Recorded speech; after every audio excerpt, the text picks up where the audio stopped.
Cek, cek.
Siap-siap ya.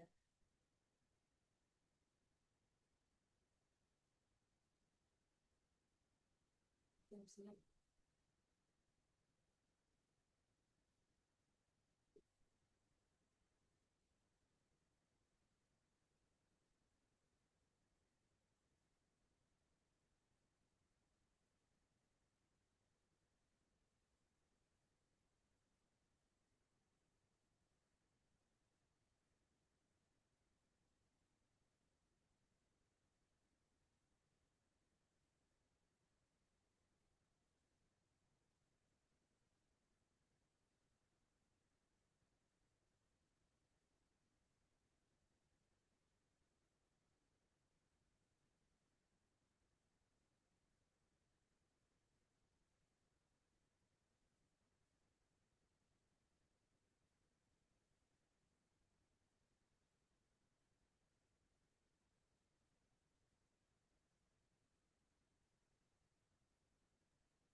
Oh gitu, gimana? Iya.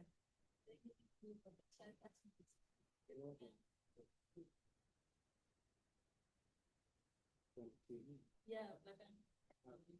Tahu beda. Gue anak nyari Mas Ega.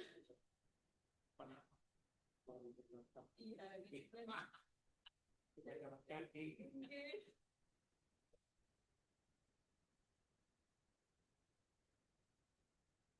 Sehat gitu. Sehat.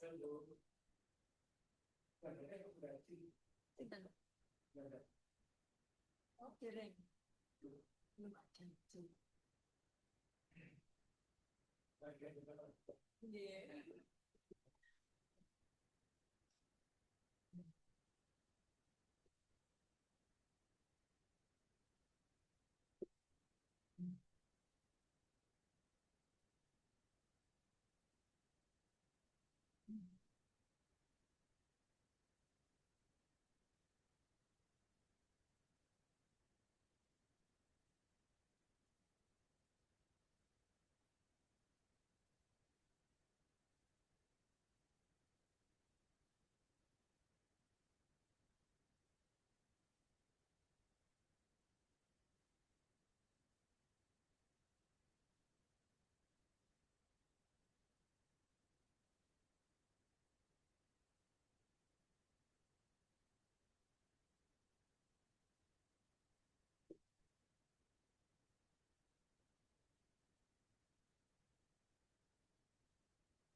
Saya Bu Ana. Ya.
Duduk dulu Mbak Sandy.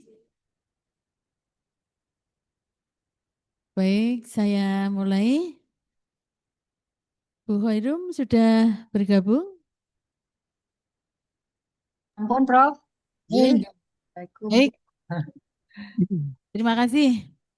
Assalamualaikum warahmatullahi wabarakatuh. Waalaikumsalam warahmatullahi wabarakatuh. Hari ini selamat Mbak Sandy sudah masuk pada ujian akhir meskipun dengan mental yang harus saya kembalikan berkali-kali. Nggak apa-apa, hasilnya menjadi bagus, ya kan? Nah, yang kami hormati Ibu Khairum yang sudah bergabung, yang kami hormati Bapak Muklis dan Pak Anam dan Mbak Sandy yang kami cintai dan sudah masuk pada hasil ujian tesis. Nah, untuk ini akan dikonfirmasi oleh tim penguji dan ingin mendengarkan ceritanya, bagaimana hasil penelitiannya. Oleh karena itu, mohon disampaikan maksimal 15 menit untuk hasil penelitiannya, Mbak Sendia. Tidak usah nervous, biasa saja, boleh berdiri, boleh duduk, karena ini menceritakan hasil penelitiannya sendiri, ya. Dan saya rasa penelitian ini sudah bagus, meskipun melalui beberapa kali pengembalian dari saya khususnya, saya minta maaf demi kebaikan. Nah itu. Monggo saya persilahkan dipresentasikan hasil penelitiannya, diceritakan kepada kami tim penguji. Monggo. Assalamualaikum warahmatullahi wabarakatuh. Yang saya hormati Bu Adia, kemudian Ibu Khoirum yang masih berada di Madiun J, kemudian Pak Muklis dan Pak Khairul Anam. Izinkan saya di sini mempresentasikan tesis saya yang berjudul Analis Pengaruh Budaya Organisasi dan Quality of Work Life terhadap kinerja pegawai yang dimediasi oleh Employee Engagement, studi pegawai pada Dinas Pekerjaan Umum dan Penataan Ruang pada Kota Madiun.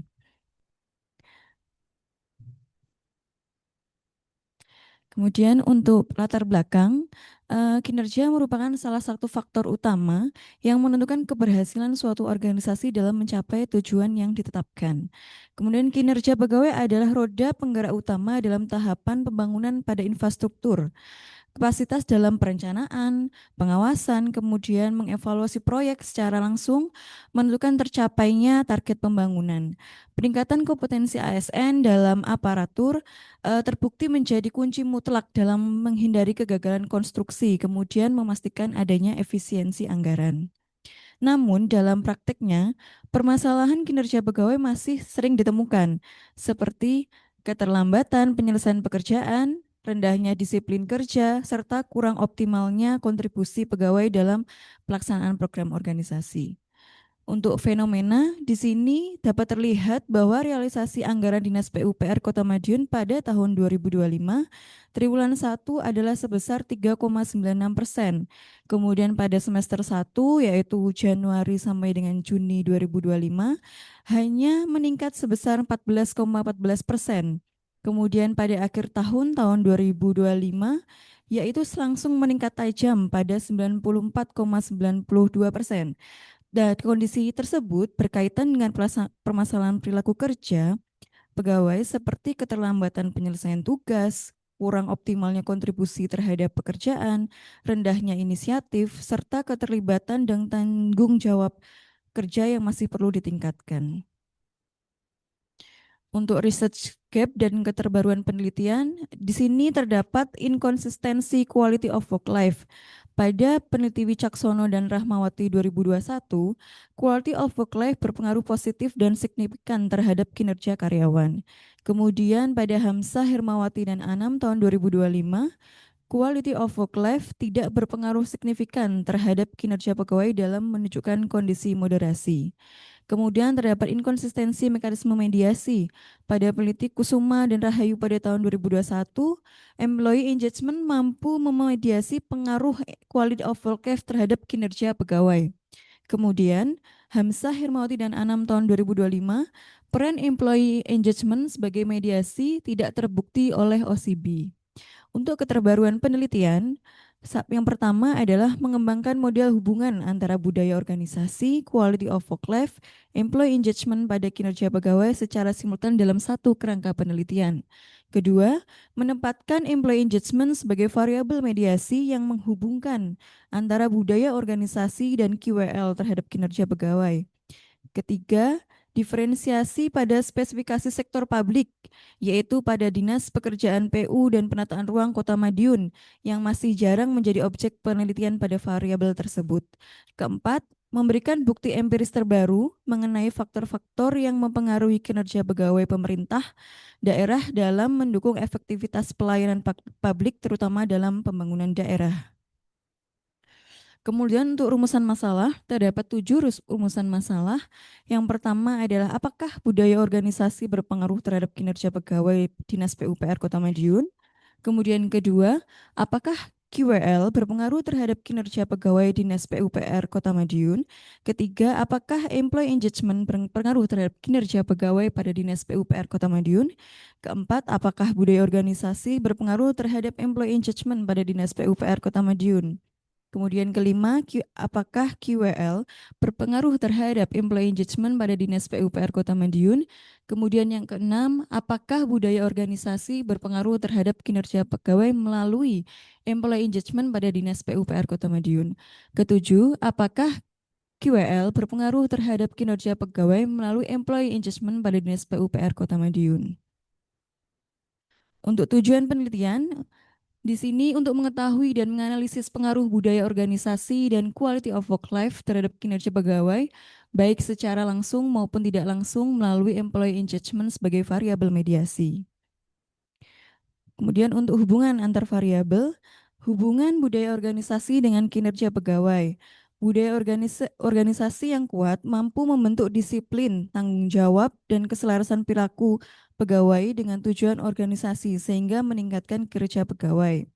Untuk hubungan quality of work life dengan kinerja pegawai, quality of work life yang baik melalui lingkungan kerja yang aman, adil, dan mendukung kesejahteraan pegawai mampu meningkatkan motivasi dan mendorong pencapaian kinerja optimal. Kemudian ketiga, hubungan employee engagement dengan kinerja pegawai. Employee engagement yang tinggi mendorong antusiasme, dedikasi, tanggung jawab, dan kontribusi pegawai sehingga meningkatkan kinerja. Kemudian yang keempat adalah hubungan budaya organisasi dengan employee engagement. Budaya organisasi yang menekan keterbukaan, kerjasama, dan penghargaan mampu menumbuhkan rasa memiliki serta meningkatkan keterlibatan pegawai. Kemudian yang kelima, hubungan quality of work life dengan employee engagement. Quality of work life yang baik menciptakan pengalaman kerja positif dan memperkuat keterikatan pegawai terhadap pekerjaan. Kemudian yang keenam, hubungan budaya organisasi dengan kinerja pegawai melalui employee engagement. Budaya organisasi yang positif meningkatkan keterlibatan pegawai yang selanjutnya akan mendorong peningkatan kinerja. Kemudian yang ketujuh, hubungan quality of work life dengan kinerja pegawai melalui employee engagement. Quality of work life yang baik meningkatkan keterlibatan pegawai yang selanjutnya mendorong pencapaian kinerja yang lebih optimal. Untuk kerangka konseptual penelitian, mode jalur hubungan antar variabel dapat terlihat untuk di sini ada pengaruh langsung dan pengaruh tidak langsung, di mana hipotesis pertama, budaya organisasi berpengaruh terhadap kinerja pegawai. Kemudian yang kedua, quality of work life berpengaruh terhadap kinerja pegawai. Ketiga, employee engagement berpengaruh terhadap kinerja pegawai. Keempat, budaya organisasi berpengaruh terhadap employee engagement. Kemudian yang kelima adalah quality of work life berpengaruh terhadap employee engagement. Kemudian untuk pengaruh tidak langsung, indirectnya adalah hipotesis keenam, budaya organisasi berpengaruh terhadap kinerja pegawai melalui employee engagement. Hipotesis ketujuh, employee engagement berpengaruh terhadap kinerja pegawai melalui employee engagement. Kemudian di sini definisi operasional dan indikator. Budaya organisasi menggunakan teori dari Drucker 1985 dengan 6 indikator dan 2 item kuesioner. Yang pertama menggunakan inovasi dan pengambilan resiko, kedua perhatian terhadap detail, ketiga orientasi hasil, keempat orientasi pada manusia dan tim, kelima ada keagresifan, keenam ada kemantapan atau stabilitas. Kemudian untuk quality of work life menggunakan teori dari Walton pada tahun 1974, di mana indikatornya terdapat 8 dan item kuesionernya masing-masing indikator ada 2 berjumlah 16 item. Menggunakan indikator yang pertama adequate and fair compensation, kedua safe and healthy working conditions, ketiga adalah constitutionalism, keempat adalah development of human capacities, kelima opportunity for growth and security, keenam adalah social integration in the organization, ketujuh work and total life space, kemudian yang kedelapan adalah social relevance of work life. Untuk yang employee engagement menggunakan Saufeli and Becker tahun 2019, indikatornya adalah vigor atau semangat kerja. Kemudian dedikasi, ketiga adalah absorption, sama-sama menggunakan item kuesioner masing-masing 2. Total itemnya menjadi 6. Kemudian untuk kinerja pegawai. Di sini menggunakan SKP pada pemerintah Kota Madiun. Indikatornya adalah input rating pegawai berdasarkan penilaian pimpinan. Kemudian kedua, tercapainya indikator kinerja individu. Dan yang ketiga adalah kehadiran. Serupa, item kuesionernya masing-masing indikator ada 2 item kuesioner. Untuk metode penelitian, pendekatannya menggunakan kuantitatif, yaitu menggunakan data numerik untuk menguji hipotesis secara objektif dan empiris. Kedua, menggunakan metode survei, yaitu pengumpulan data dilakukan melalui kuesioner terstruktur menggunakan skala Likert 1-5. Kemudian populasi sampel dan teknik samplingnya menggunakan 50 responden PNS. Jadi populasi 50 ini digunakan untuk sampel penelitian. Kemudian model analisis menggunakan SampleS. Lokasi penelitiannya pada Dinas PUPR Kota Madiun. Subjek penelitian adalah seluruh PNS Dinas PUPR Kota Madiun. Kemudian objek penelitian atau variabelnya ada budaya organisasi sebagai X1, quality of work life X2, employee engagement-nya sebagai mediasi atau Z, dan kinerja pegawai variabel Y. Untuk metode penelitian, jenis datanya menggunakan data kuantitatif berupa skor numerik hasil kuesioner. Sumber datanya kuesioner pegawai pada Dinas PUPR. Sekundernya menggunakan dokumen internal, laporan, jurnal, atau publikasi terkait. Metode pengumpulan datanya menggunakan kuesioner tertutup yang disebarkan secara langsung kepada seluruh responden. Instrumen penelitian menggunakan skala Likert 1-5. Kemudian tahapan analisis datanya menggunakan Smart PLS, yaitu statistik deskriptif, menggunakan outer model, ketiga menggunakan inner model, dan keempat menggunakan uji hipotesis dan mediasi. Untuk karakteristik responden, di sini terdapat jenis kelamin laki-laki dan perempuan, di mana laki-laki sebanyak 28 orang, yaitu lebih dominan 56%, perempuan 22 orang 44%. Usia mayoritas responden berusia 25-35 tahun, diikuti usia 36-45 tahun hanya sebesar 22%. Kemudian pendidikan terakhir, mayoritas responden berpendidikan sebanyak terakhir sarjana sebanyak 29 orang atau 58%. Untuk masa kerja, mayoritas responden memiliki masa kerja 1-5 tahun sebesar 36%, kemudian lebih dari 10 tahun 32%, dan 6-10 tahun 30%. Analisis statistik deskriptif di sini dapat terlihat bahwa budaya organisasi kategori tinggi atau baik, kemudian quality of work life-nya juga kategori tinggi atau baik, kemudian kinerja pegawainya juga dapat dilihat kategorinya tinggi atau baik, begitu juga untuk employee engagement-nya. Untuk evaluasi model pengukuran atau measurement model, di sini dapat terlihat untuk outer loading semua dinyatakan valid dengan rentang outernya masing-masing dapat terlihat. Untuk average variance extract-nya juga validitas convergen terpenuhi, seluruh variabel memiliki nilai EVA-nya di atas 0,5 sehingga validitas konvergen terpenuhi. Kemudian untuk kriteria evaluasi, di sini outer loading-nya kesimpulannya valid, EVA-nya juga valid.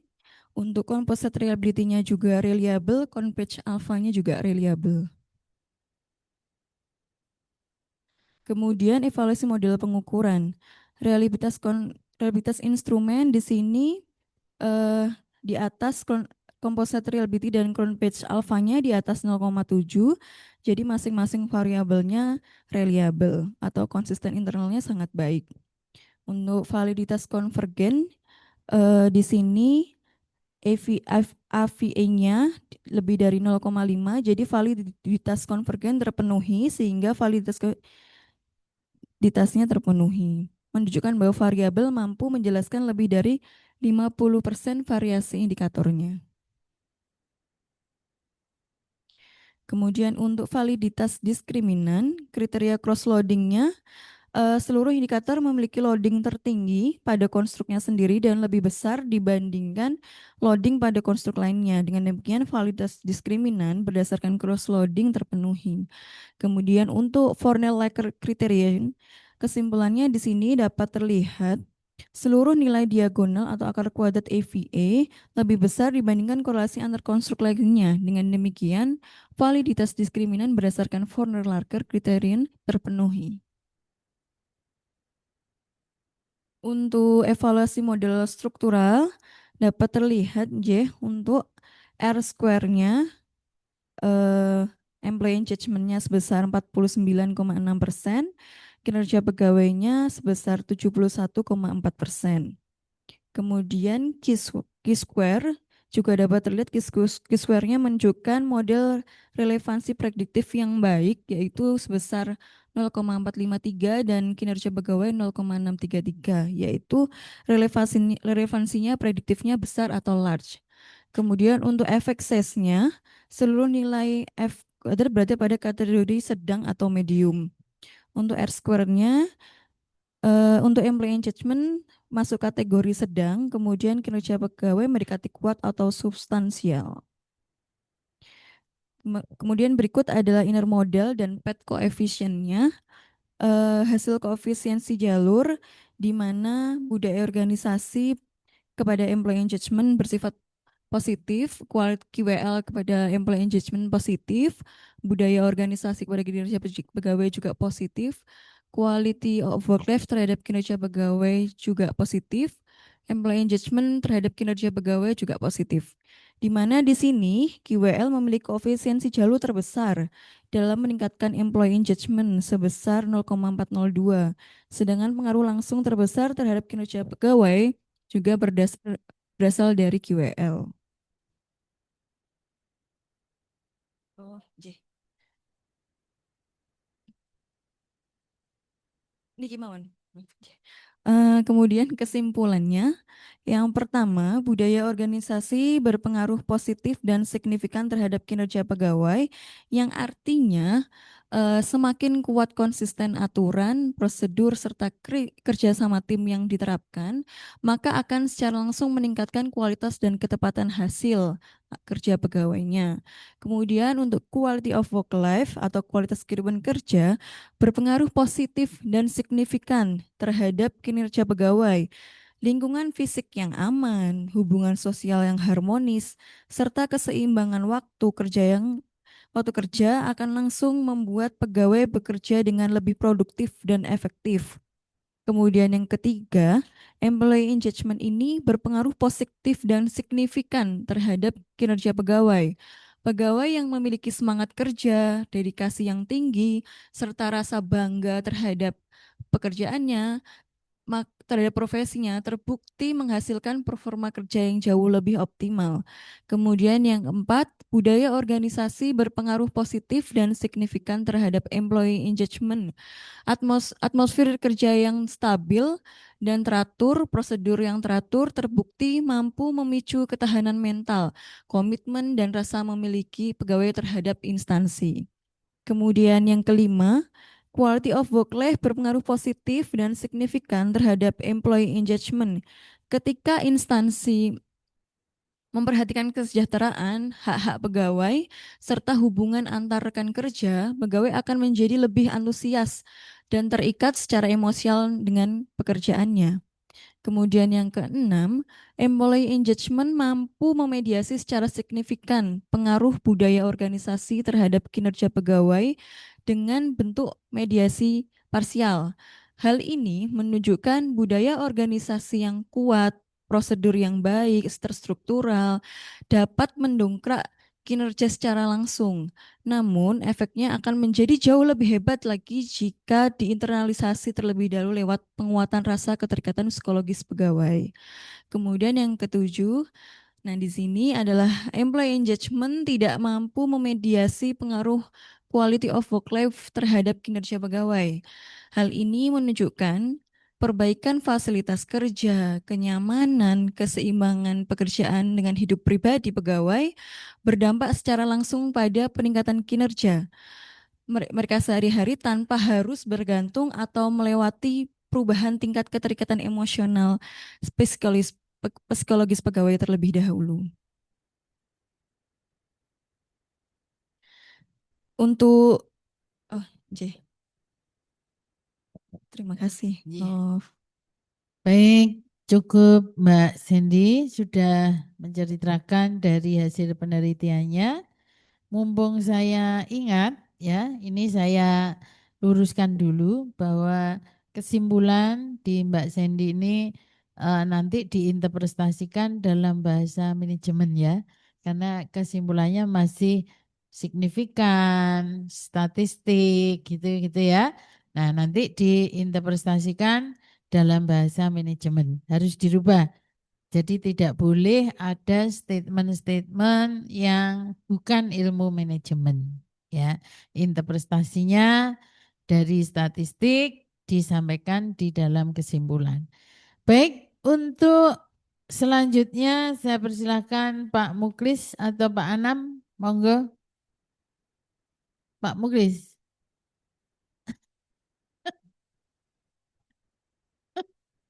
Silakan Pak Muklis.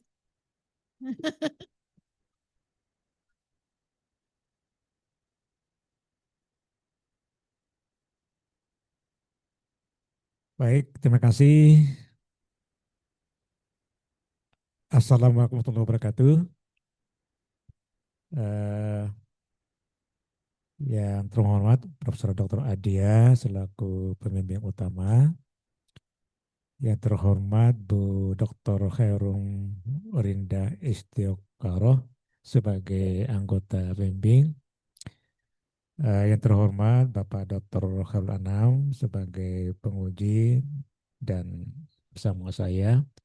Selamat saya ucapkan kepada Sandy Aliandari Parila yang sudah masuk pada tahapan terakhir ini, eh, yang merupakan proses studi akhir di Magister Manajemen Widyagama Malang.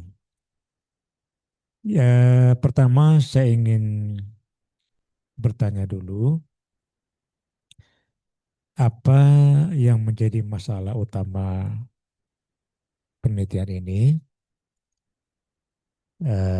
dan apa ada buktinya terkait dengan masalah utama ini.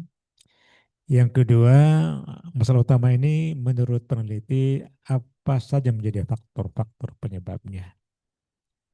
Silakan dijawab dulu.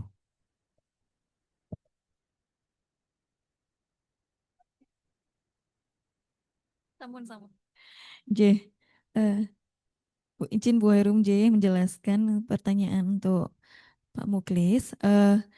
Ini kenapa tujuan saya meneliti pada Dinas PUPR? Sebetulnya sebelumnya saya bekerja di BKAD, Pak Muklis, di Badan Keuangan dan Aset Daerah.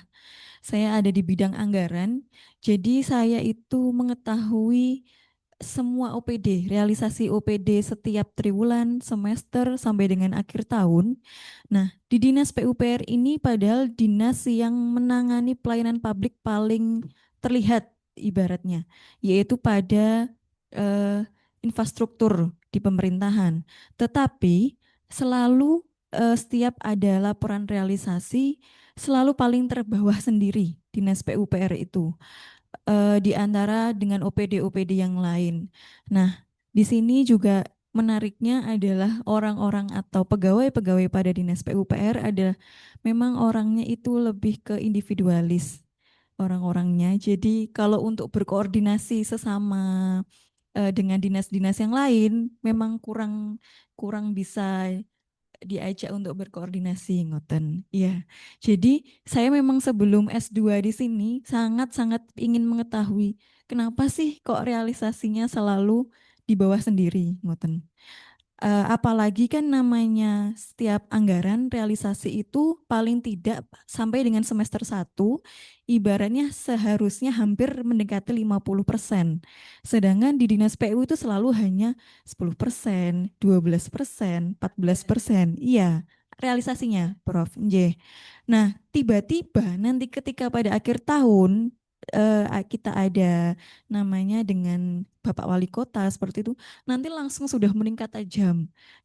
Sudah ibaratnya nomor 3, nomor 4, 5 terbesar gitu ibaratnya Bu. Prof. Sudah 5 terbesar terbaik realisasinya, penyerapan anggarannya.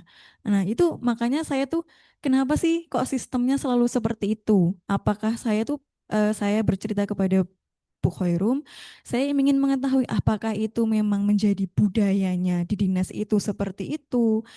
Budaya itu kan juga termasuk kebiasaan, prosedurnya di sana itu wis pokoknya akhir tahun nah lah ibaratnya ngoten je, Prof.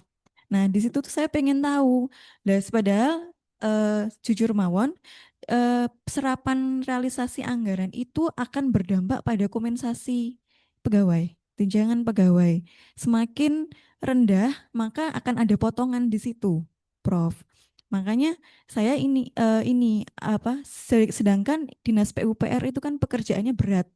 Berada di lapangan hampir 75% itu walaupun di bidang-bidang yang staff baik struktural sampai pemimpinnya itu kan harus terjun langsung ke lapangan kecuali saya bukan dinas PUPR, Prof. Iya, saya tapi satu gedung dengan dinas PUPR, ngoten. Nah, itu saya mengetahui di situ apakah memang budayanya seperti itu dari pimpinannya kah atau pripun. Makanya saya ingin mengambil faktor luarnya adalah saya mengambil variabel budaya organisasi, kemudian lingkungan kerjanya ini loh, Prof. Yang hampir 75% adalah orang lapangan, jarang di kantor dan mengambil kinerja pegawainya, apakah memang kinerja pegawainya ini eh, hanya sebatas menyelesaikan absensi, terus tidak ada di kantor, kan kita tidak pernah tahu ya, Prof ya. Terus saya pengen mengambil faktor internalnya adalah dari keterikatan pegawainya, psikologis pegawainya, seperti apa ketika tunjangannya turun, apakah itu menjadi eh, penghubung antara dari budaya ke kinerja pegawai, kemudian KWL-nya ke kinerja pegawai. Ngoten. Jadi saya mengambil fenomenanya adalah realisasi dari serapan anggaran ini, Prof. Prof. Adia dan Pak Muklis. Saya pengen tahu dari kinerja pegawainya ini supaya nanti dari hasil tesis saya ini yang saya berikan ke Dinas PUPR bisa menjadi apa ya? Manajemen perencananya ketika ternyata eh, lingkungan kerja dan keterikatan emosionalnya tuh tidak ada di pegawainya biar supaya ke depan itu paling tidak pada semester 1 mungkin kalau triwulan 1 memang masih belum banyak anggaran yang terserap mungkin ya Prof. Tapi ketika harusnya pada semester 1 paling tidak itu ada 30 sekian persen hampir hampir ke 50% itu harusnya sudah terserap untuk perbaikan manajemen perencanaannya terhadap masing-masing pegawai. Ngaten, Prof.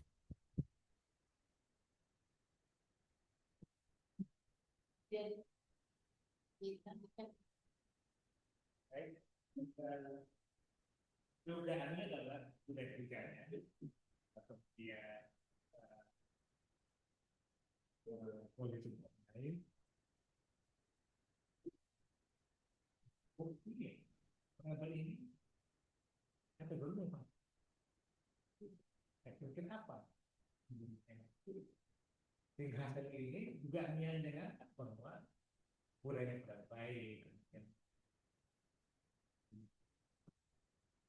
Buktinya karena bahkan yang penting ini baik itu sehingga berkembang. Nah, bagaimana relevansi tujuan sama dengan nilai akhir variabelnya dengan akhir. Izin ya Prof, jika maaf saya menjawab ada kekurangan ya. Dugaan saya sebagai peneliti, saya lihat kan ternyata budaya organisasinya kepada kinerja pegawainya baik. Kemudian lingkungan kerjanya terhadap pegawainya juga baik. Tapi keterikatan antara psikologisnya pegawainya itu tidak memediasi lingkungan kerja terhadap kinerja pegawainya. Dan saya melihat dari indikator kuesioner yang saya berikan adalah yang paling tidak ada itu adalah yang paling sedikit mendapat jawaban yang kurang baik itu adalah kompensasi atau tunjangannya. Jadi memang fasilitasnya yang diberikan ke pegawai itu hampir semua orang yang ada di situ diberikan motor dinas, Prof. Harusnya motor dinas itu diberikan kepada struktural yang sudah menjabat, nggih. Tapi pada dinas PUPR itu karena anggarannya yang besar, hampir semua baik itu tenaga kontrak, tenaga itu sudah diberikan fasilitas motor dinas. Ya, jelas motor dinas, Prof. Tapi mungkin dari hasil ini saya melihat eh, teman-teman pegawai di dinas PUPR hanya merasa mengerjakan apa yang harus diselesaikan sesuai dengan targetnya. Tapi untuk kenyamanan dari psikologisnya tidak ada rasa cinta, rasa bangga, rasa apa ya, kepemilikan kepada instansinya itu kurang ada, ngoten. Karena satu beban kerjanya yang tinggi, karena kan kalau pekerja lapangan itu baik jam 10 malam, jam 9 jika memang dibutuhkan harus turun ke lapangan, harus siap. Sedangkan realisasi anggarannya rendah, tunjangannya kan ikut menurun. Itu menjadi beban psikologisnya ke teman-teman pegawai di Dinas PUPR.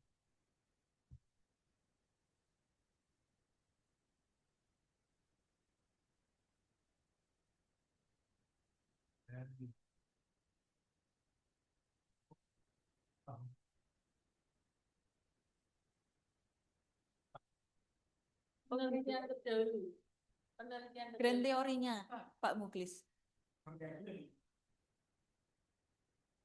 Oh, dasar teorinya. Dasar teorinya. Ya memang teorinya. Iya.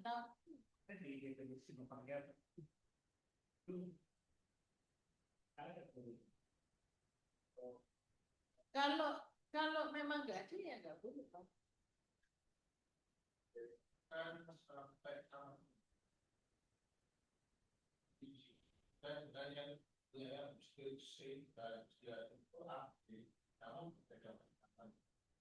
Cuman gini Pak Ana, kalau kita pakai yang baru, indikatornya cocok apa enggak?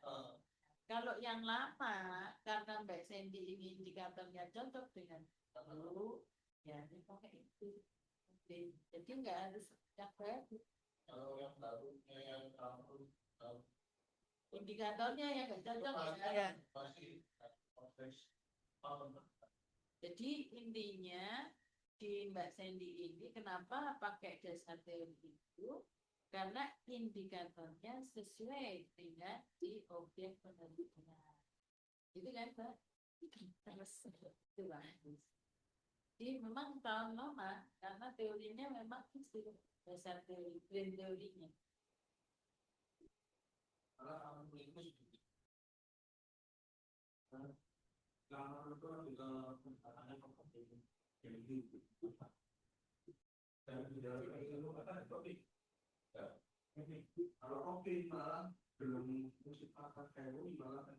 Jadi teori budaya itu memang yang pas ya yang dipakai Mbak Sandy ini dengan indikator yang sudah sesuai ya.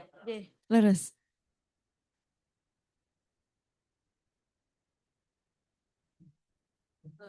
Udah? Jadi, yang berikutnya Pak Anam, maksudnya Pak. Adia, Bu Kerum izin yang selanjutnya. Nah, selamat atas tesisnya, ujiannya ya. Nah, Oke. Sandy ya. Oke. Yang pertama-tama mestinya kalau saya itu saran dulu daripada pertanyaan dulu. Ya. Ya, dimulai dari halaman 92 sampai 101. Ini nanti catatannya dari saya juga di bawah ini. Ini sama beberapa catatan ya. Jadi saya inputkan, bahkan saya bawa yang proposal. Jadi ya proposalnya yang bulan kemarin itu ya dibawa juga biar lebih enak ya. Itu perihal analisis data, mungkin ditata ulang narasinya. Urutannya itu ditata ulang, kayak analisis deskriptif, analisis PLS, terus referensinya harus konsisten di situ, Mbak. Nah, jadi kalau hasilnya ngikuti prosedurnya HARE, ya semua referensinya pakai HARE semua. Karena kayak Kalau saya baca mulai dari Ari Kunto, Nursing sama Sugiono, penulis yang berbeda konteksnya dalam pembahasan. Bahkan kalau yang Start dan kawan-kawan, lah salah satunya Her itu nggak masalah. Nah, itu kalau yang di 92 sampai 101. Nah, akhirnya kan berdampak di halaman 120 sampai 140 di hasil PLS-nya, baik itu di outer model maupun inner modelnya. Nah, yang belum tercantum di outer model itu HTMT malahan yang belum tercantum. Ya, kemudian antara outer loading dengan cross loading di halaman 124 kalau menggunakan HAIR itu malah merekomendasikan Fornelecker sama HTMT. Lah Forneleckernya ada, tapi HTMT-nya belum ada. Sehingga cross loading itu bisa diganti dengan outer loading, itu sudah mewakili kalau punyanya HAIR. Jadi outer loading dan juga cross loading itu tidak ada pembeda. Hasilnya itu mesti sama dia. Nah, kemudian yang inner model itu yang belum tercantum itu VIF sama SRMR model fitnya itu belum tercantum di situ. Sehingga dari halaman 92 sampai 140 terutama di bagiannya analisis PLS itu harus ditata ulang ulasannya. Nah, kemudian di halaman 140 sampai 156 nanti pembahasannya ditata ulang lagi. Karena apa? Meskipun ini hasilnya seluruhnya itu signifikan, satu enggak signifikan, itu perlu dieksplor lagi. Nah, ini saya sudah ada pola pembahasannya, nanti bisa dibaca di sini Mbak Sandy ya. Nah, kemudian di halaman 159 sampai 162, nah ini malah kebalik ini. Implikasinya sama keterbatasannya itu di bab kesimpulan. Ya, harusnya kan setelah pembahasan di bab 5. Ya. Nah, sekarang mengarah ke pertanyaan. Kalau saya lihat di bagian halaman berapa ini? 135. Terus kalau saya compare dengan halaman model konseptual 77, semua dinyatakan positif. Semua dalam artian itu kan signifikan ya. Tapi kalau saya cek lagi, yang unik ini di sini adalah bagian dari mediasinya. Nah, mediasinya itu kan diperoleh dari statistiknya di halaman 135 itu 1,613. Yang artinya kan kalau dibandingkan dengan 1,96 tidak signifikan dan tidak memediasi toh. Ya.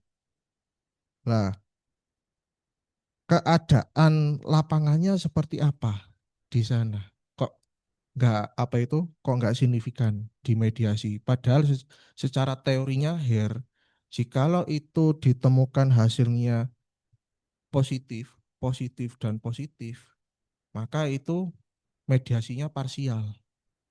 Nah, ini kan unik dan itu harus dieksplor di hipotesis 7 pembahasannya. Nah, itu loh.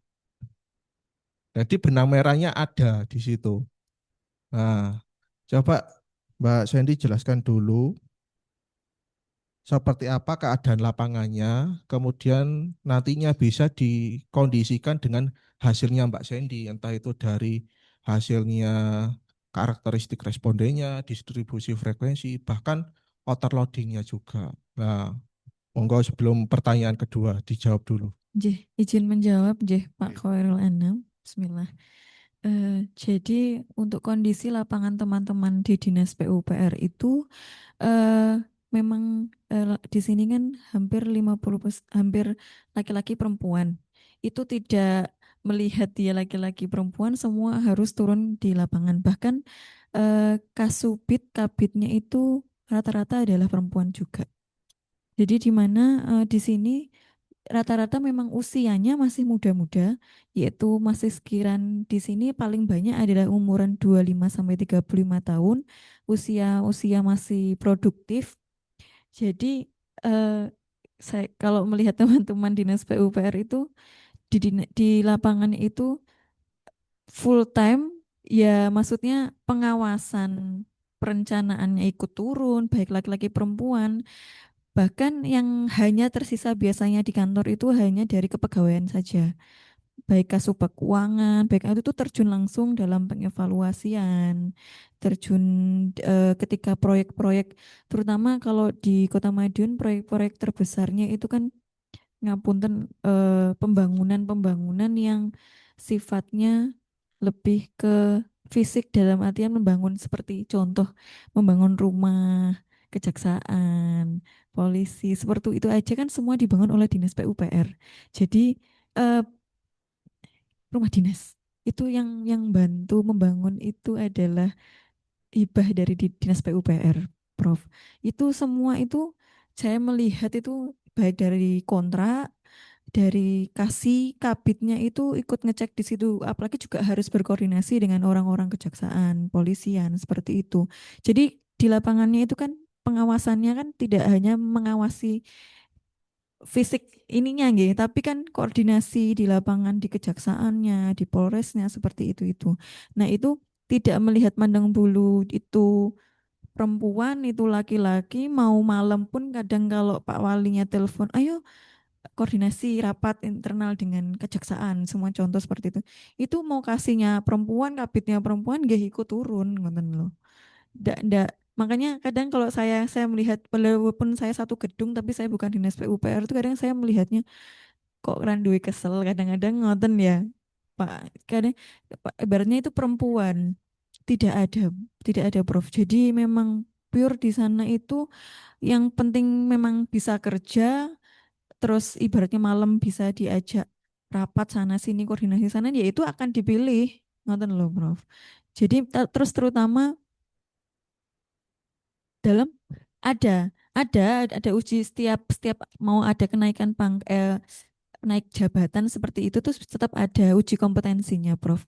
Tapi kan di Dinas PU itu kan dibutuhkan orang yang banyak nggih. Karena proyeknya kan tidak hanya satu, ada pemeliharaan jalan, pemeliharaan jembatan, pembangunan fisik di rumah-rumah dinas dari APH seperti itu. Jadi baik perempuan laki-laki masih muda masih tua ya mau tidak mau tetap turun. Kalau itu saya melihat yang di Kota Madiun, J, Prof. Kalau dilihat yang di luar itu kan biasanya tergantung pimpinannya ya, Prof ya. Kalau kalau di Kota Madiun seperti itu, J. Kadang-kadang saya sampai di dinas PU ngoten, kadang saya sendiri ngoten, karena melihat saking capeknya itu loh, Prof. Belum dinas karena anggaran besar, nggih Prof. Dan yang di kota daerah J bukan Prof.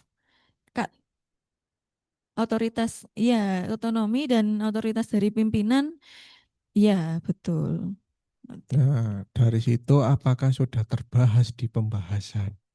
Ya belum. Karena itulah yang Oh, iya. di apa itu di mediasinya terlebih pada yang tidak signifikan itu tadi. Nah, akan tetapi gini, bahasanya harus diperhalus. Nah, karena kan ini nanti kan ke instansi yang bersangkutan sehingga bahasanya perlu diperhalus kembali. Nah, kemudian didukung hasil-hasil yang ada di tesis ini. Nah, baik, berikutnya yang terakhir nih di keterbatasan. Ya, J. kan nomor satu itu kan penelitian ini hanya dilakukan pada pegawai dinas PUPR sehingga hasil belum bla bla bla.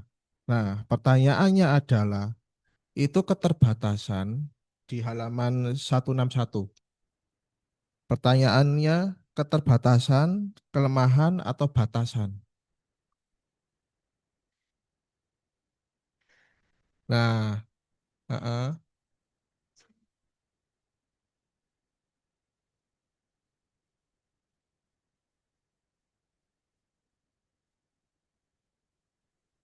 heeh.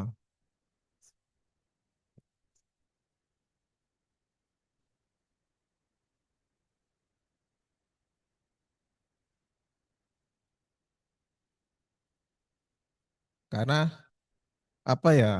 Kalau menulis keterbatasan itu harus hati-hati memilih kata.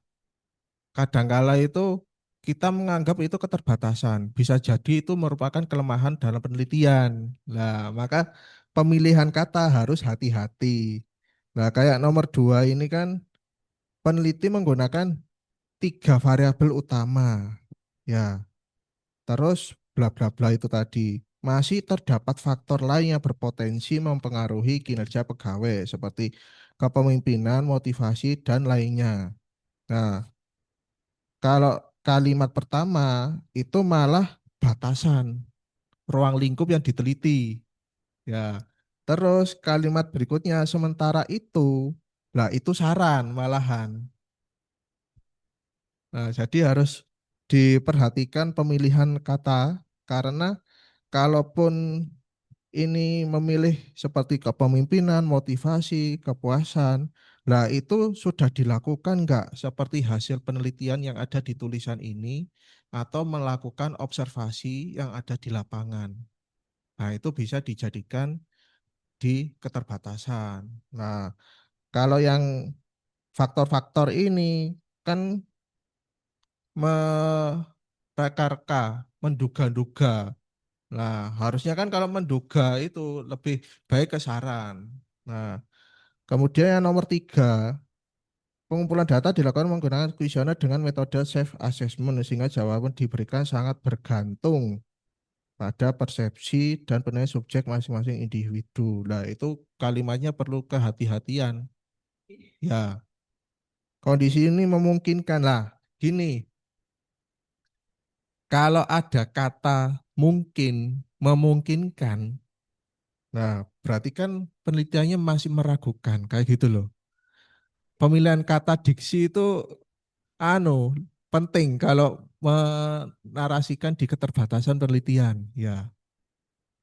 Terus penelitian ini menggunakan pendekatan kuantitatif dengan desain penelitian cross-seksional sehingga data bla bla bla. Itu yang nomor 4. Nah, apakah itu keterbatasan atau kelemahan? Lah, padahal kan sudah dilakukan. Jadi pemilihan katanya harus hati-hati ya. Terus yang terakhir di nomor 5 itu hampir mirip dengan nomor 2 malahan. Ya, dari situ ada yang dikomentari atau disanggah, dipersilakan.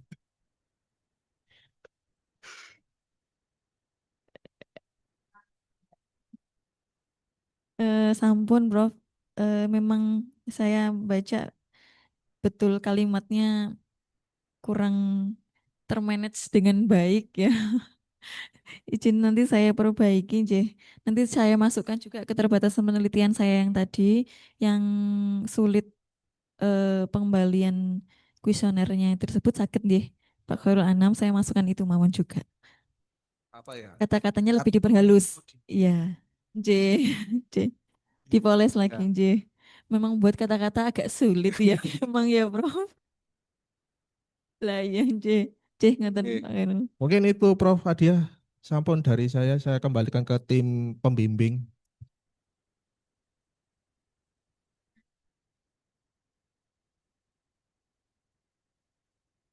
Baik, terima kasih. Sebelum Bu Hoirum, saya ingin meluruskan dari apa yang dievaluasi oleh Pak Muglis tadi bahwa di kerangka konseptual itu tertera Welton 1974. Ini termasuk lama ya Pak Muglis ya. Nah, memang ini teori Welton itu tentang quality of work life ini memang yang indikatornya ada 9 indikator ya Bu kayaknya. 9 atau 7? Welton, quality work life. 9 ya. Saya soalnya pengembangan teori quality work life itu memang ini. Jadi teorinya belum ada yang terbaru. Jadi ini teori-teori yang settle yang bisa diimplementasikan di organisasi. Gitu Pak Muklis. Jadi green theory apa ya? Dasar teori itu tidak harus baru.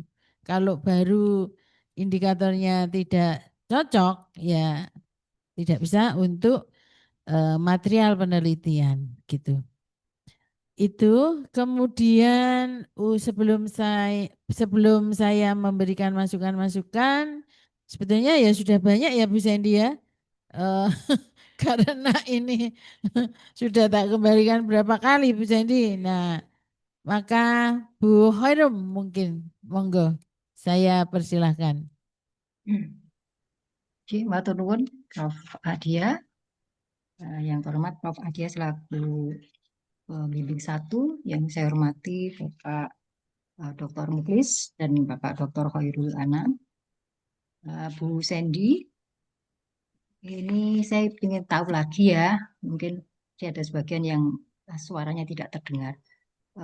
Tadi permasalahan yang dihadapi oleh Dinas PUPR, itu permasalahan yang di latar belakang ya? Iya, Itu terus terkait dengan serapan anggaran ya? betul Bu Khairum. Nggih. Itu sebenarnya kinerja organisasi ataukah kinerja individu? Sebetulnya itu adalah kinerja organisasi, tapi kan terbentuk dari kinerja pegawai. Jadi di dalam organisasi itu kan setiap bidang itu kan punya target kinerja, nggih, Bu Hoirum.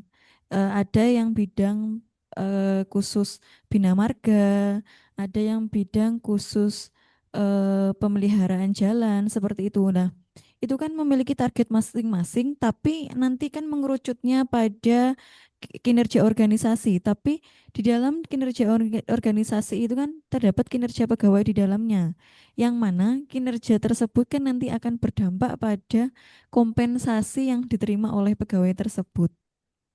Ngaten, Bu Hoirum. Ya.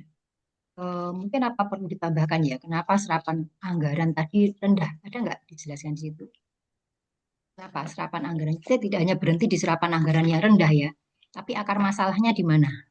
Oh, Ya, itu kan, ngaten. Nggih. ya ini kan menurut saya juga perlu karena beda ya kinerja individu dengan kinerja organisasi. Kalau tadi di indikatornya penjaringan, indikator kinerja itu kan kinerja individu ya. Nggih, Diukur adalah biasanya kinerja individu leres. Kan berdasarkan kualitas SKP kerja, pegawai. ketepatan Iya, waktu, kehadiran disiplin kerja, kemampuan bekerja sama, ya sehingga bagus aja, semua bisa bagus gitu ya. nggih, nggih. Ternyata di permasalahan sebenarnya itu belum secara eksplisit mengungkapkan permasalahan di kinerja individu pegawai. Karena kalau kita lihat karakteristik di dinas PU ya, ini kan dia dinas yang tugasnya merencanakan, kemudian melaksanakan proyek-proyek gitu ya. Nggih, Ini kan ada memang tahapan yang berbeda dengan institusi yang lain, atau dinas-dinas yang lain ya. Karena kan memang di tahap awal itu nanti harus ada proses perencanaan, proses betul. lelang ya. Dan proses lelang itu kan memakan waktu yang lama karena ada pihak eksternal gitu ya. Dan Betul, proses leres. lelang itu juga ada kemungkinan gagal sehingga harus dilelang ulang gitu ya, tender ulang. Nah, hal-hal Betul. seperti itu kan memang eh, sistem, artinya itu adalah permasalahan di sistem. Sebenarnya Nggih, ya kalau dari sisi individu mungkin ya pengennya cepat-cepat semua itu stepnya gitu ya. Karena nggih, tadi ini dampaknya juga ketunjangan. Siapa sih yang nggak pengen tunjangannya naik gitu ya? Tapi ya nggih, gimana leres. lagi karena proses harus berjalan dengan tahapan yang memang harus yang membatasi mereka. Ya ada tahapan perencanaan teknis. Biasanya kalau di proyek-proyek itu kan harus gambar dulu ya, ada DED-nya ya, detail engineering design gitu ya. Ya, ini melibatkan vendor-vendor dari luar, ya, kemudian menunggu pencairan dana dan sebagainya dari pusat gitu ya. Ada yang kalau itu proyek-proyek pusat kan harus izin pusat juga gitu ya. Dan proses itu kan juga Oke. lama. Artinya ini sebenarnya bukan permasalahan kinerja individu gitu ya, tapi ini adalah terkait dengan bisa jadi kebijakan ya, sistem gitu ya. Nah, sehingga eh, mungkin perlu di latar belakang ada disampaikan terkait dengan permasalahan individu disinggung. Ya, mungkin nanti silakan dicari supaya menguatkan ada permasalahan dengan kinerja individunya ya, ataukah mungkin proses perencanaannya yang lama ya, atau mungkin apa timelinenya ya mereka menggunakan rentang yang terlalu panjang ya. Nah, ini bisa nggak itu dipercepat dalam masing-masing tahapan gitu ya. Nah, ini menurut saya sebenarnya menjadi menarik ya, kalau dikaji lagi dalam riset-riset pendekatan kualitatif mungkin ke depan, mungkin kalau bisa mau S3 gitu ya, bisa ditindaklanjuti dengan pendekatan kualitatif gitu ya. Kenapa J, sih gitu ya permasalahan ini selalu aja gitu ya J, muncul selalu di tahu. dinas PU seluruh Indonesia mungkin gitu ya. J, Sehingga kan mungkin bisa memberikan solusi dari situ nanti. Apakah nggak bisa mungkin nanti disaran ya penggunaan silpa gitu ya. Kayak di rumah sakit ya, rumah sakit itu kan dia menyisihkan silpa ya, ada sisa lebih anggaran yang bisa digunakan di awal tahun. Nah, apakah nggak bisa itu mungkin nanti diusulkan di pemerintah daerah ya, Pak Wali Kota misalnya ya, penggunaan silpa di dinas PU ya, sehingga dinas PU tidak harus menunggu pencairan dana gitu misalnya ya untuk proses tahapan-tahapan di dalam pelaksanaan proyeknya gitu. Ini kan bisa ditelusuri, dikaji terkait dengan eh, akar masalah gitu ya. Sehingga ini lebih tepat mungkin untuk nanti ke depan untuk risetnya Bu Sandy nanti kalau S3 ya. Pendekatan kualitatif gitu ya. Allah, insya Allah, amin. J, Kemudian di saran Bu Sandy ini J, tadi sarannya apa terkait dengan yang J. yang fungsi mediasi ini, memediasi yang diterima mediasi dari budaya ya, budaya ke kinerja. Employee engagement memediasi budaya ke kinerja ya, yang Ya, diterima. betul. Employee engagement, budaya organisasi pada kinerja pegawai. Ya. Untuk sarannya apa Bu Sandy? Sarannya Bu Sandy untuk dinas PU ya. Eh, izin sekedap, Bro. Eh, untuk sarannya, Niki, kita terlihat, Bu Hoirum. Di Ya, sini untuk budaya organisasinya perlu diperkuat lagi, di mana instansi ini disarankan untuk mempertahankan nilai-nilai kerja yang berorientasinya pada lebih ke ketelitiannya, kemudian kerja sama timnya lebih diperkuat lagi, kemudian terus fokus pada pencapaian hasil kerjanya supaya tidak terus menumpuk di akhir tahun, ngoten, Bu Hoirum. Kemudian untuk yang peningkatan kualitas kehidupan kerja atau QWL-nya dari budaya aja dulu ya yang pihak manajemennya perlu mungkin menjaga menyediakan lingkungan kerja yang lebih nyaman, lebih suportif serta konsisten ya, mendukung keseimbangan antara pekerjaan dengan pribadi pegawai tersebut di Dinas PUPR. Kemudian untuk yang employee engagement-nya, instansi ini perlu meningkatkan semangat kerja pegawai yang dengan cara memberikan apresiasi prestasi yang dicapai, kemudian membuka komunikasi yang lebih transparan antara pimpinan dengan bawahan-bawahan, kemudian serta melibatkan pegawai dalam berbagai kegiatan organisasi. Kemudian untuk peneliti selanjutnya disarankan untuk melakukan penelitian pada objek instansi yang lebih luas atau memiliki karakteristik yang berbeda dari Dinas PUPR ini. PUPR aja. J. Ya, mungkin karena tadi permasalahan yang diangkat di latar belakang kan tadi kan masalah serapan anggaran yang J. kurang ya. Mungkin Nah, ini kan pendapat untuk sarannya apa untuk meningkatkan ini ya budaya ya, ini budaya juga serapan meningkatkan anggaran gitu ya biar lebih J. ini kan kurang kurang implementatif ya, kurang Nggih, siap. Nggih. caranya kurang praktis ya. Ini sifatnya baru Baru global normatif ngoten nggih. ya. Ini Nggih. belum menyentuh ke penyelesaian permasalahan gitu ya. Atau Nggih. mungkin bisa disarankan terkait dengan kembali menekankan penyusunan SOP pelaksanaan pekerjaan misalnya. Ya, Nggih. karena kan kalau budaya ini kan kalau tidak dirubah sistemnya, regulasinya, ya mungkin SOP kerjanya, ya, pelaksanaan kerjanya tidak ada gitu ya, tidak dirubah gitu kan mungkin tetap aja orang Nggih. akan mengikuti budaya yang selama ini ada gitu ya. Tapi Nggih. dengan buatan SOP pelaksanaan pekerjaan ya agar tidak selalu molor ya, ada timeline dan sebagainya. Ya kemudian juga ada dalam pembuatan SOP ini juga ada pelibatan dari karyawan gitu ya sebagai eksekutor. Nah ini harapannya dengan adanya pembuatan SOP itu bisa lebih ini ya dalam membangun budaya baru gitu ya. Yang mungkin awalnya mungkin agak terkesan keharusan ya, terpaksaan ya dengan adanya SOP baru. Ini kan lama-lama akhirnya membentuk kebiasaan ya. Ada konsistensi, disiplin, tertib waktu untuk pelaksanaan kegiatan ya. Ini kan mungkin bisa dimasukkan ya mungkin sebagai saran mungkin ya. Nggih, siap. Ini supaya nanti timeline dalam serapan anggaran, ya, peningkatan kinerja organisasi dan individu ini juga bisa meningkat ya. Mungkin diharapkan bisa seperti itu. Nggih, siap Bu Khairum. Nanti Matur untuk suwun untuk masukannya. jadi mungkin itu saja Prof. Adia yang bisa saya sampaikan. Baik, Bu Khairum, terima kasih masukan-masukannya dan konfirmasinya. Matur nuwun Bu Khairum. Nggih. Sami, Prof. Baik, nggih.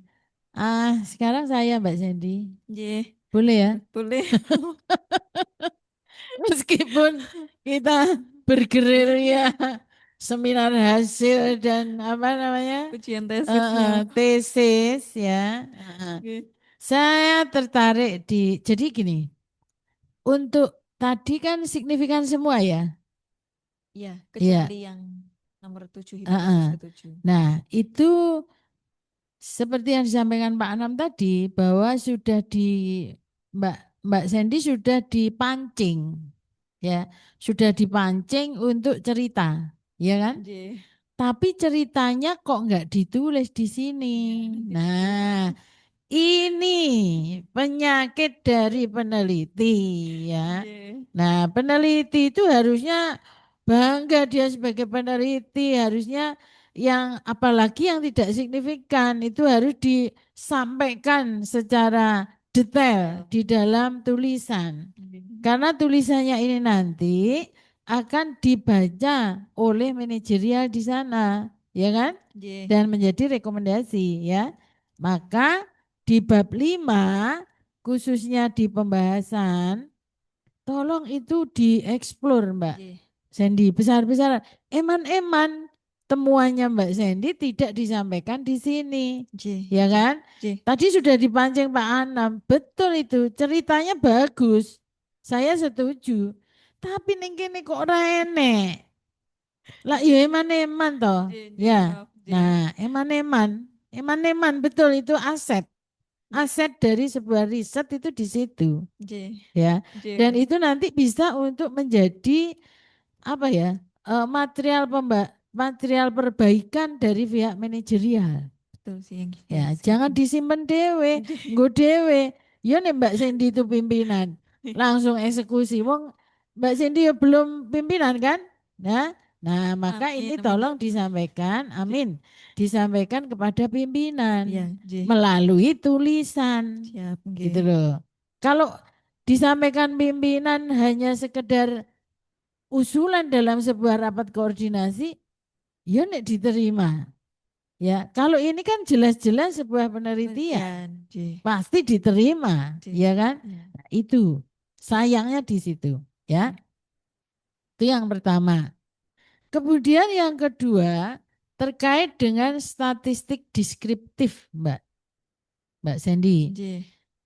Ini adalah aset riset yang besar.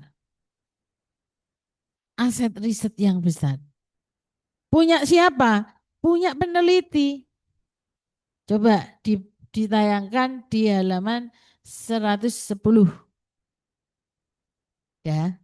Nah, itu adalah jawaban-jawaban dari responden. Nah, itu coba dibuka ya. Nggih. Dibuka tesisnya Mbak Sandy aja deh. Halaman 110. Ini kalau tidak diceritakan oleh peneliti, mumpung peneliti ini ada kesempatan untuk menyampaikan, sampaikanlah. Gitu ya. 110. Sudah? Oke ya. Itu ada jawaban yang tinggi, netral, yaitu pada indikator yang keempat, budaya organisasi, ya kan? Dan ada indikator yang kelima, 16, netral. Netral, tidak setuju, sangat tidak setuju. Ini berarti kalau masih ada yang menjawab di ranah ini, berarti identik bahwa aspek budaya organisasi masih bermasalah. 110.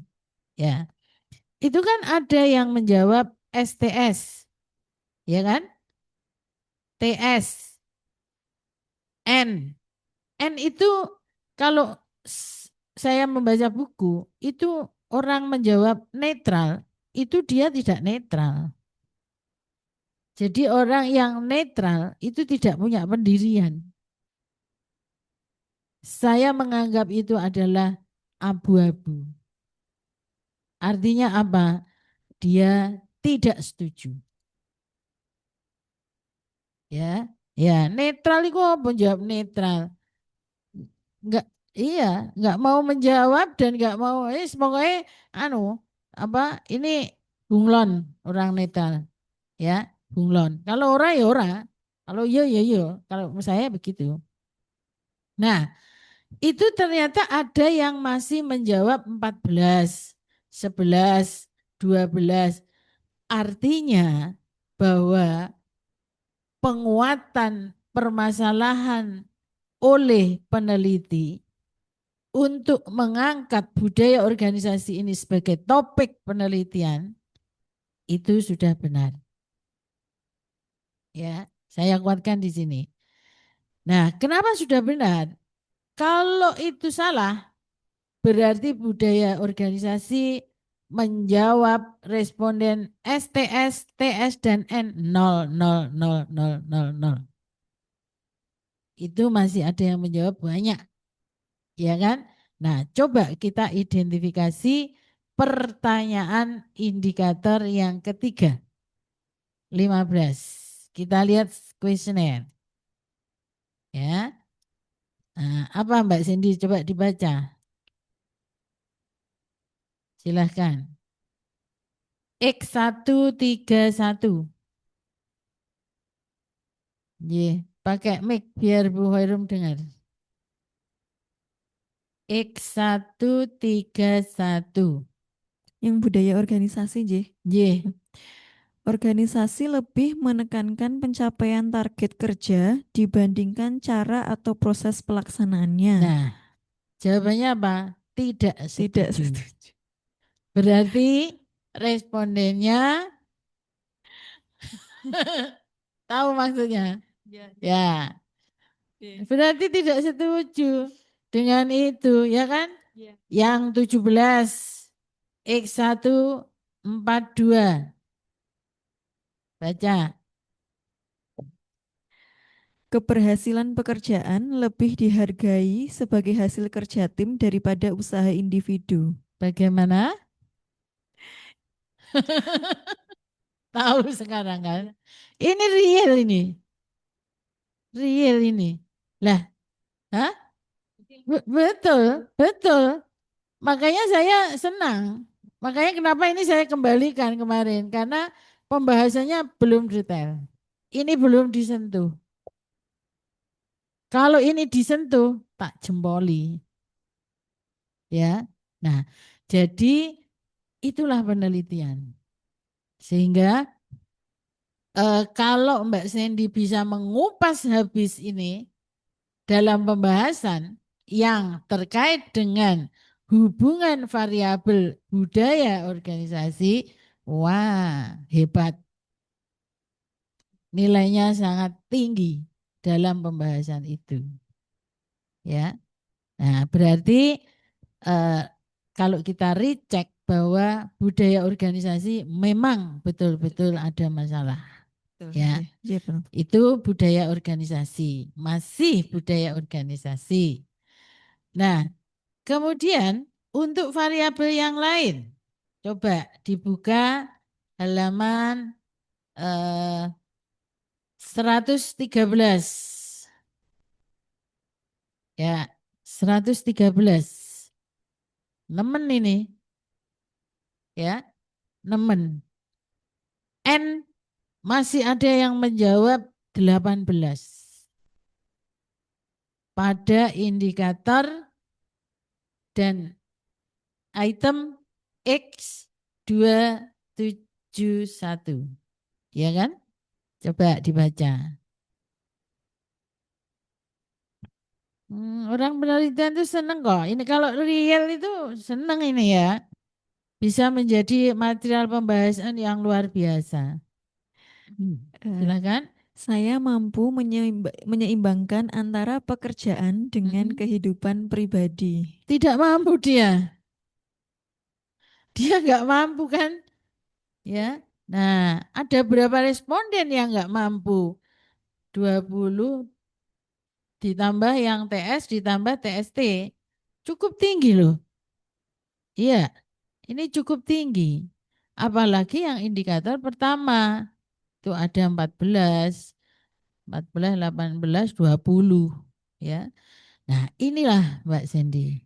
Artinya apa? Quality of work life juga ada masalah. Sehingga dari material ini statistik deskriptif yang dikupas satu-satu terkait statement-statement di dalam question itu bisa disimpulkan dan ditarik untuk penguatan latar. Nah, paham maksud saya? Itu bisa ditarik di latar belakang sebagai penguatan. Jadi latar belakang itu boleh dirubah sampai tesis itu dicetak. Boleh. Ya. Nah, itu. Jadi itulah sebetulnya makna dari penelitian yang tidak hanya signifikan, tidak signifikan, kemudian outer model, inner, tidak itu. Maknanya itu sudah sangat-sangat jauh dengan ini tadi. Jadi makna dari statistik itu hanya sebagai alat untuk interpretasi hasil penelitian. Makanya kalau dicecar menguji dengan statistik, saya nggak setuju. Saya lebih setuju pada substansi hasil dengan mediasi statistik. Karena memang ini ilmu kita. Ya kan? Nah, jadi deskriptif statistik itu menggambarkan bahwa kondisi real di lapangan seperti itu. Gitu loh. Dan itu bisa dibahas secara mendalam di pembahasan. Jadi paham kan? Ya, maka melanjutkan ke S3.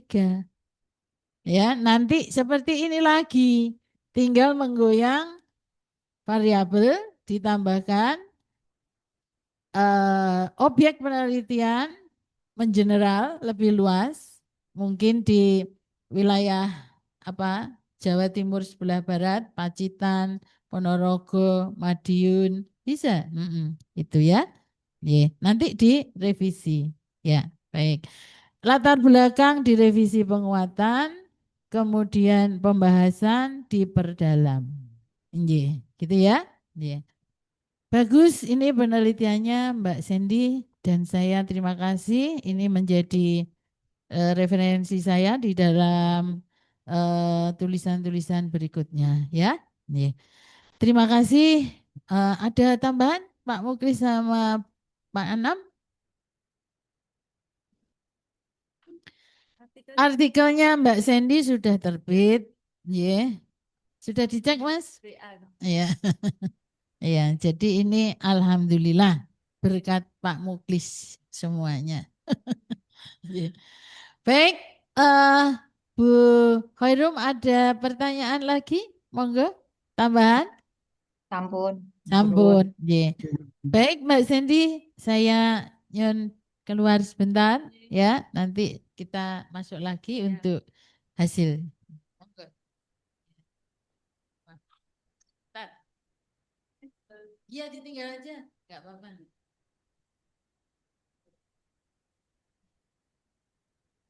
Ini saya sudah bisa live group, Prof. Sebentar Bu Hoirum. Bu Oh, Hoirum, izin. bagaimana nilainya? Bagaimana nilainya? Maksimal? Maksimal, Prof. Iya, maksimal. Terima kasih Bu Hoirum. Baik, Izin. Pak Muklis, Pak Anam, bagaimana? Aman, aman.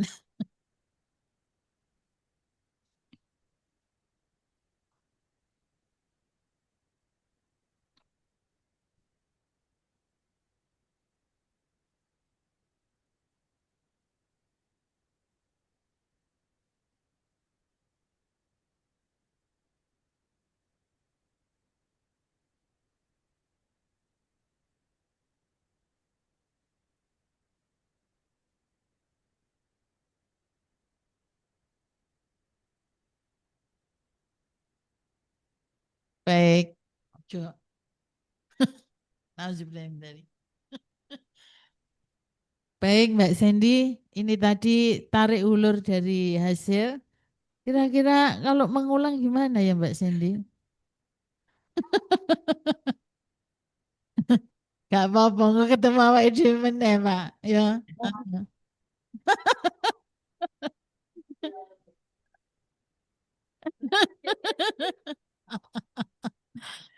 Baik Mbak Sandy, ini tadi sudah ada hasil. Alhamdulillah Mbak Sandy lulus. Ya, dengan revisi. Ya, nanti direvisi bab 1, bab 5.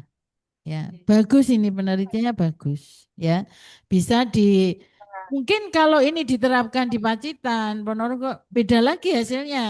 Makanya nanti harus mengeneral di S3-nya. Ini sudah ada kok Dokter Agung dari Madiun. Ya, ya kan? Kita kenal. Ya, Dokter Agung S3. Iya, rumah sakit. Itu sudah ini sudah selesai semester 1. Ya, ada 9 orang. Itu. Iya, alhamdulillah. Nanti lanjutkan ya semester depan September. Iyalah, S3. Mbak Mbak siapa tadi? Dia, Mbak Dia Ayu juga mau. Iya, iya. Baik, itu Mbak Mbak Mbak Sandy. eh, Barangkali ada 1, 2 kata patah. Oh iya, sudah bisa titelnya dipakai. Alhamdulillah, ya Oke. Allah. Monggo. J, saya izin menyampaikan sebelum meninggalkan di sini, J. Untuk Prof. Adia, Bu Khoirum selaku pembimbing, saya matur suwun sangat sudah sabar, sudah mau menata, merevisi satu-satu tesis saya karena memang banyak kekurangan dan belum sempurna. Eh, saya matur suwun sangat sudah ibaratnya waktu, tenaga mau membantu membimbing saya supaya menghasilkan tesis yang lebih baik. Kemudian untuk Pak Muklis, Pak Khairul Anam, terima kasih atas masukan dan sarannya supaya tesis ini nanti terbit menjadi tesis yang setidaknya sakit menjadi acuan pada Dinas PUPR ke depan. Saya matur suwun sangat. Saya di sini alhamdulillah saya ingin membuktikan bahwa walaupun bekerja ya Prof, walaupun bekerja sudah punya suami dan beranak 2 tetap bisa menimba ilmu. Ngoten. Matur suwun sangat. Wassalamualaikum warahmatullahi wabarakatuh. Waalaikumsalam warahmatullahi wabarakatuh. Nggih, Mbak Sandy, gitu nggih, selamat dan mudah-mudahan ilmu bermanfaat. Kita potret dulu, Bu Harum, kita potret dulu ya. Bu Harum Oh, di situ, nggih. selamat ya Bu Sandy. Sukses selalu. Baru matur suwun sangat. Malam-malam saya dodoki pintunya terus niki. Gak apa-apa, dengan senang hati.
Iya, dan 5 adalah Oh, Madiun. dikirim makan tidak pergi. Pergi Cipinang ya. Juga tahu dulu mulai tahu.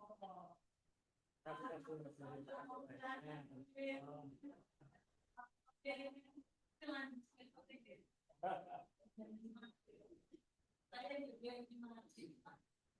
Teman-teman ya, ya, ya. Itu nanti ya, yang persisnya, ya, ya sudah.